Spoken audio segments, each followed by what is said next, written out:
Greetings and welcome. I'm sure a lot of you out there grew up reading and looking through the various I Spy books that have been published. And if you're a real one, you even played the CD-ROMs that used to be part of Wendy's Kids Meals, which is going to be playing in the background throughout the video. I wanted to make this video because I got a random itch to look up the old I Spy images that I remembered so fondly as a kid, and man.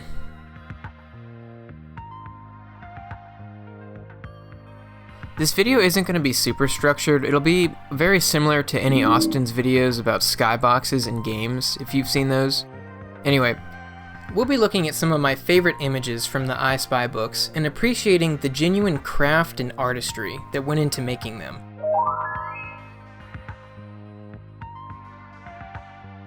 So before we look at any of the pages, I wanted to take a moment to appreciate some of the covers. I don't know about you, but I remember seeing a lot of these covers on school library shelves and on people's desks and stuff. If I'm being honest, when I'd see these books, I just wanted to jump right into the cover and live inside the little I Spy world instead of learning about cursive or whatever it was that we were learning in 3rd grade. You of course have the classic cover with the white background and all of the miscellaneous props in front of it, but for me that one never really was that exciting. I mean, don't get me wrong, it is cool and it is nice and nostalgic, but in my opinion, the specialized theme books is where it was at. The cover for Spooky Night in particular, holy shit. This one always instantly captured me. I just love this cover so much. The big creepy house, this was around the time that Monster House was pretty popular. The skeleton with the lantern in the door, like you don't know if he's inviting you in or if he's telling you to go away. The cat in the window. I remember thinking as a kid what it would be like to live on this street and pass this house on Halloween. I feel like it's a pretty relatable feeling, where in every neighborhood you have that one creepy-ass house that kids would tell stories about. I don't want to spend too long on Spooky Night because we'll talk about it in a bit, but I think it is the perfect I Spy cover. It's got familiar imagery, like a house, but has enough weird, fun little quirks that make you wonder and want to know more. Am I looking too much into this? No. You've also got the fantasy cover, which always felt like a magical dream to me. I don't care if that sounds corny because I mean it. The bright blue sky at sunset and all of those puffy white clouds making different shapes. I wanted to know what those clouds felt like, what was happening in the castle, and where that train was coming from and going. Seeing this as a kid was just the stuff dreams are made of. I'm someone who staunchly believes in good cover art, and looking back at these images reminds me how powerful they were and how much of an impact they made, which is what good cover art will do for you. All of the I Spy covers evoke some kind of emotion for me because I had pretty much all of them as a kid. This Extreme Challenger cover was always a favorite of mine. I can't talk about the covers too much because I want to save a lot of what I have to say for the interior pages, so let's just get into that now.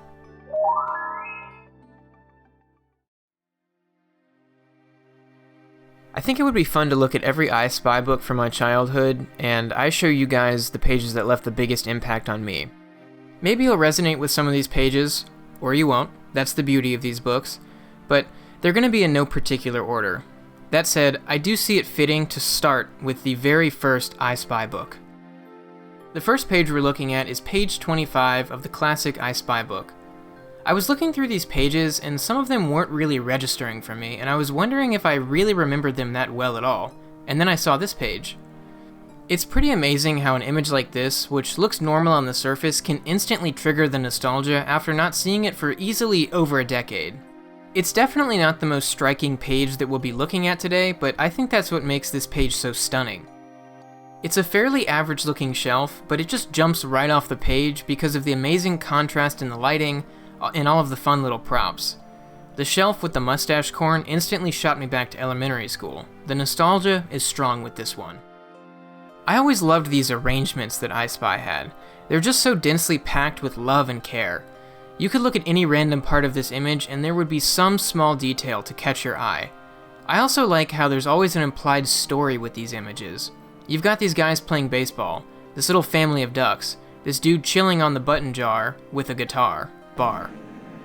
I always watched Toy Story when I was young, so naturally I wondered what the toys in these images were doing as if they were alive. The rest of the original I Spy book is good, but there aren't that many images that instantly jump out at me. I definitely remember page 10, but I don't have that much to say about it. I remember that creepy clown in the middle and the black cat, but there's not much here. Let's move on to Spooky Night. Alright, this next page is a really quick one, but it's the opening page of Spooky Night. I don't have a lot to say, but I just wanted to throw it in here because these floating skeletons did trigger some nostalgia, especially the one on the left, who's all bent out of shape and crooked. Moving on, though. Alright, so here we have the full image of the Spooky Night cover, and you'll notice that it's a bit different than what we saw earlier. We see more of the ominous sky, the skeleton from the door is gone, mysteriously, but the one in the window is still there, and the cat is still hissing like nobody's business. What is his problem? For some reason, the fact that the mansion looked different on the cover from the one that we see on the page scared me when I was young. I don't know why. Like, as a child, I couldn't wrap my head around the fact that the cover wasn't a one-to-one copy of something in the book. I think one thing that's pretty undeniable about the I Spy books, and is especially apparent while looking at this page, is how uncanny they are. In this page, for example, the scale is very weird. There are these massive pine cones in an otherwise normally sized yard. There's also basically no sign of life except for the cat in the window and, I guess, the skeleton? But even they feel weird and sterile, because, well, they're props, of course, they're toys. It's a lot like liminal spaces, except those make me feel more unnerved and creeped out, whereas I Spy is the opposite. If there's a spectrum for liminal spaces, something like the Backrooms would be on the side that's scary and weird and unsettling, and the I Spy books would be on the complete opposite side, where it's still kind of unnatural and weird, but also kind of comforting. Like, even though the spooky mansion is, I guess, creepy, I would still kind of like to live there. I mean, it looks like a little bit of a rustic fixer-upper, but it's probably not that bad, and it looks like it's got a nice yard, looks like it might be in a nice area, maybe you've got a good school district, play some golf on the weekends, nice community. I'm gonna flip through some more pages from Spooky Night, and we can examine what makes them strange and uncanny. Okay, so after entering the mansion, we can see that there is indeed a lit fireplace, but other than that, it looks completely abandoned. We can see the skeleton from earlier, but why is he hiding on the mantle, and why is he tiny? I mean, all of you I Spy historians out there, correct me if I'm wrong, but I thought the skeletons were human-sized. There's also a giant paintbrush over there on the wall, but then you contrast that with the chair over there on the left, which is tiny. So, is this fireplace huge, or is it really small? There's that weird scale again that kind of makes the whole thing very weird and unnatural feeling. You see this a lot in cartoons like Courage the Cowardly Dog, where objects are just out of proportion. The scale is very odd and unnatural, which kind of lends itself to that dreamlike, nightmare, fever dream feeling.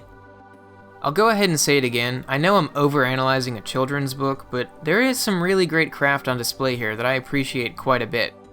Onward. So now we're in the mansion's science lab. All of the equipment seems to be on and doing something, but we don't know what. We can see the skeleton guy pouring the beaker into the thing, but why? Again, this is part of that whole implied story thing that I mentioned earlier. It always feels like there's a background story that we aren't being told, because apparently all we're here to do is find a clothespin, a short sad poem, a magnet, and a mouse. And while I always had fun finding the little objects and everything, I had so much more fun just staring at the pictures and ignoring the words because I couldn't read, implying stories and whatnot about what the hell was happening. On to the next page, we can see the skeleton guy is digging a grave. Ominous. We also get to see that beautiful sky again, and the atmosphere is just on point here. Look at the low fog, the dead tree in the back, and the bats in the sky. I like how I can't tell if the sun is setting or about to rise. There's one more page I want to look at from Spooky Night, and then we can move on to another I Spy book. Saying I absolutely love this page would be an understatement. Seeing that big hedge turtle, the moon, and the fountain literally sent a jolt down my spine like the first sip of a Mountain Dew kickstart. There's this prevailing interest I have with really strong atmospheric imagery, particularly those that are outside with a giant sky. I talked about this a lot in my LEGO box art video, and that same vibe is on full display here. If you've played any of the 2000s LEGO games or have watched a Tim Burton movie, it's that sort of vibe. The Great Pumpkin Charlie Brown also has that sort of feeling. Maybe it's the hand-painted backgrounds, I don't know. I mean, I like seeing the brushstrokes that the artist made to create these beautiful skies. I don't have time to dissect what the parameters are of this feeling, but if you're seeing these images and feel it too, you know what I mean. It really does just feel like a liminal space, but more comfortable than creepy. Like, I just want to jump into the page and walk around. I want to touch that fountain, smell the air, explore those hills in the background, and see what's beyond the page. It's very similar to out-of-bounds areas in video games. Let's move on to the next book, though. Next up is I Spy Fantasy. Are you guys ready? I'm about to show you probably the single most well-known image from the I Spy series.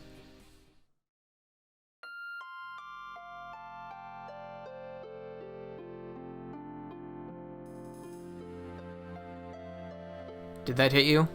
Are you feeling the nostalgia coursing through your veins? This one is definitely one of the best I Spy pictures ever made. You know, I've noticed that I love a good sky gradient. Bob Ross paintings, Lego's old box art, and this. There's a trend that suddenly is very apparent, and I think I can call myself a certified gradient head. The lighting in this scene is truly amazing. I mean, look at all of the lights in this scene, and tell me where they're coming from. You can't, because they're off page. But doesn't that illustrate the high level of craft that goes into these pictures? I always like looking at that platform way at the top left and wondering what was going on up there. Like, what are those people doing? You then, of course, also have the toy cars, something very familiar to a young boy like I used to be. I'm not anymore. I could go on and on about this page, but there are so many more I want to talk about. But yeah, this picture is definitely one of the best. If I was doing a tier list, this would easily rank S+.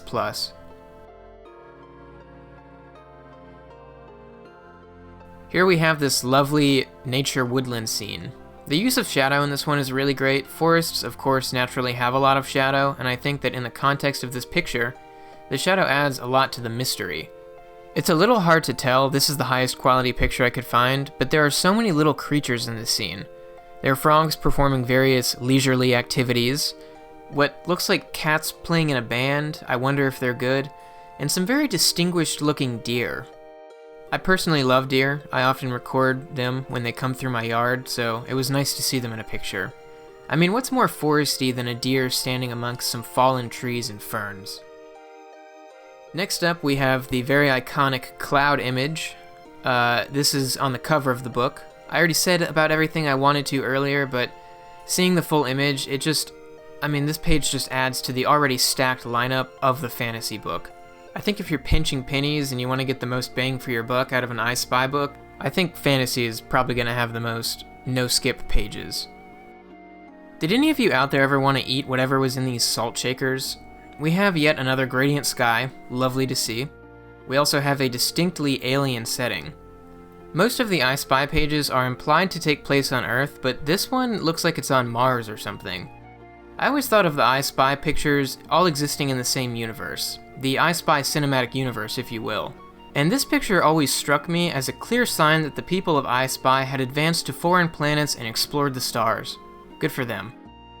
Next up is a big one. I distinctly remember this one being on the I Spy CD-ROM, but I can't seem to find any footage of it. I think I can actually attribute my love for medieval dreamlike environments, oddly specific I know, to the I Spy books. Big battle scenes like this are always a joy to see. It's really no different than staging a big scene in games like Mountain Blade and Tabs. The final image from Fantasy is this one with the big weird dragon. I actually just noticed for the first time that this straw man is painting the dots on him, which I guess is why he's so pissed off. This one has a lot of strange, striking imagery that just hits you as a kid, like the blue face in the top left or the green one in the bottom right. And Jesus Christ, look at that face on the far right, that's like something from a Junji Ito drawing. I think that's about everything I have to say about Fantasy. Definitely an absolute staple in the I Spy series. Pretty much none of the pages are skip. But onward to the next book. Once again, we have a stacked lineup in Treasure Hunt. The nostalgia cannons were firing on pretty much every single page, so instead of talking about them individually, I see this as a good opportunity to examine I Spy's storytelling from page to page. Like I've said earlier, there's never a literal story explained to the reader, but if you're paying attention to the order of the pages, there's a little narrative you can stitch together. Here on page 1, we can see a train station, and if you have your thinking cap on, you can assume that we probably just got off of the train and arrived in town. On page 2, we get a nice little shot of Town Square. Notice how there's a balcony in the foreground, kind of implying that first-person perspective, adding that this scene is being seen through our eyes. Off to the left, we can see what looks like an antique shop. Let's walk over there. On page 3, we're now in front of the antique shop and looking in through the front window. Looks like a nice place. They seem to have some good stuff. Let's take a look inside. Oh, look at this.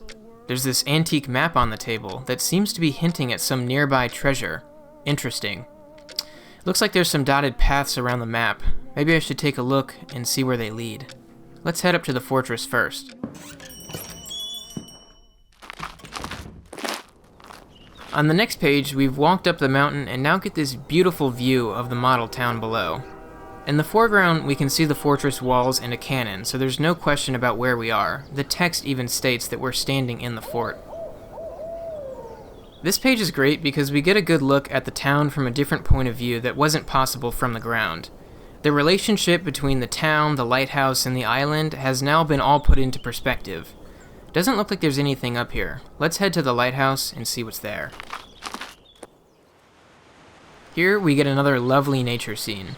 Take a second to just appreciate how cute and cozy this little scene is. Don't you just want to live here?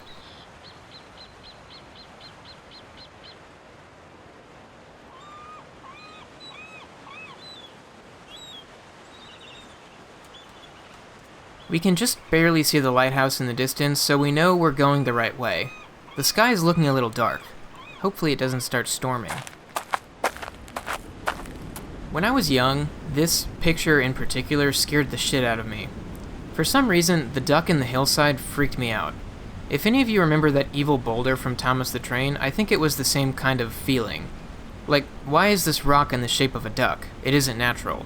And as a child, I couldn't wrap my small head around the fact that this wasn't a literal picture of somewhere in the real world. We can see a tree in the foreground on the left, so we know that we're at the edge of the woods. Now, if you're referring back to the overview of the entire town and island, the route we've gone on doesn't make literal sense, but I don't care because sometimes powerful imagery and feeling is more important than real-world logic. This is fiction after all. Look at that giant frog over there. I need to get some shelter quick. It looks like it's probably gonna rain. Let's head for that abandoned barn with the X on the door. That's probably a good sign. Inside the barn we can see the lighthouse in the distance. I also just want to add that these cutouts in the wall always made me giggle. Like, how fast was that cat going when it decided to fly through the side of the barn? Looks like there's a trapdoor in the floor. Let's open it up and climb down with the rope.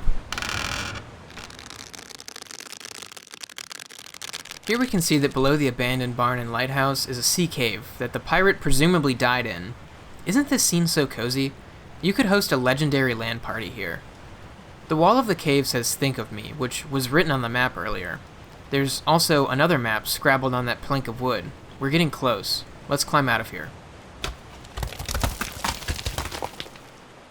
After getting out of the cave, we can tell based on the lighting that some time has gone by. The sun looks like it's setting and the storm has definitely passed. This is yet another scene that you just want to jump right into. The text refers back to binoculars from page 24, which I looked for and didn't see, but it's the thought that counts, and I thought it was a cute touch. Let's take a look at the island and see if there's anything there. Looking through the binoculars, we get a nice view of the island. There's a guy fishing, a sailboat in the back, and some ruins. From our perspective, on the mainland, it looks like there's a skull shape in the rock. Pause if you want to find it. It's a little hard to see because of the image quality, but here it is. The text reads, "Are the teeth of the skull the stones of a well?" Interesting. Maybe we should use that little rowboat and head over there to take a look.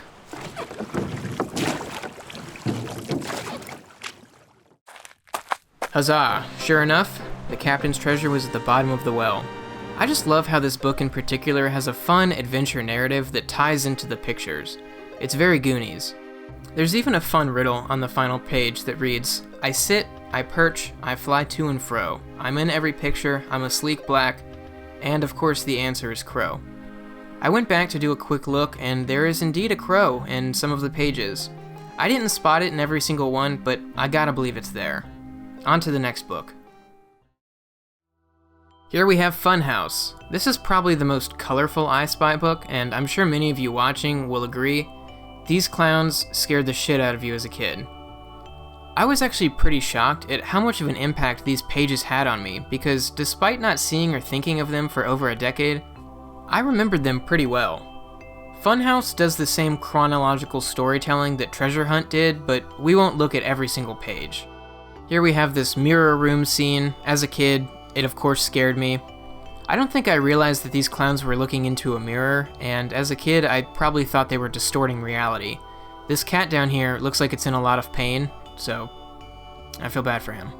See, I don't have a lot to say about Funhouse that I haven't already said about previous books and pages. Once again, the lighting is on point here. The flat lighting on the floor with the bright white lights coming from the doorways is phenomenal. Maybe I'm missing something, but how did they achieve this mirror effect? Like, how can we see several mirror rooms and their reflection? Maybe they staged duplicate animals instead of having an actual mirror? That seems to make the most sense to me. Let's look at the next page. I remember looking at this picture in particular a lot for some reason. I specifically remember wanting to eat the little ice cream cones on the bottom right. They're obviously foam balls or something, sorry to ruin the magic, but as a child I imagined them tasting so good. Kind of like how I always wanted to eat the Pretty Patties. What is it with kids and wanting to eat cartoon or otherwise fake food? Here's the last page of Funhouse that I wanted to talk about. I don't have a lot to say about it. That eyeball over there triggered a memory. The colors are really nice. I like the bright neon animals in front of the dark purple background and clown shadows. I think this would be a great computer wallpaper. If anyone knows where I can get a high-res image of this, let me know. On to the final book that I want to discuss today. So I thought I Spy Christmas would naturally be the next book that we look at. I remember looking at a Christmas I Spy book when I was young, but upon looking through the pages, the memory wasn't super strong. I was looking around Walter Wick's website. He's the designer of the I Spy books, and holy shit.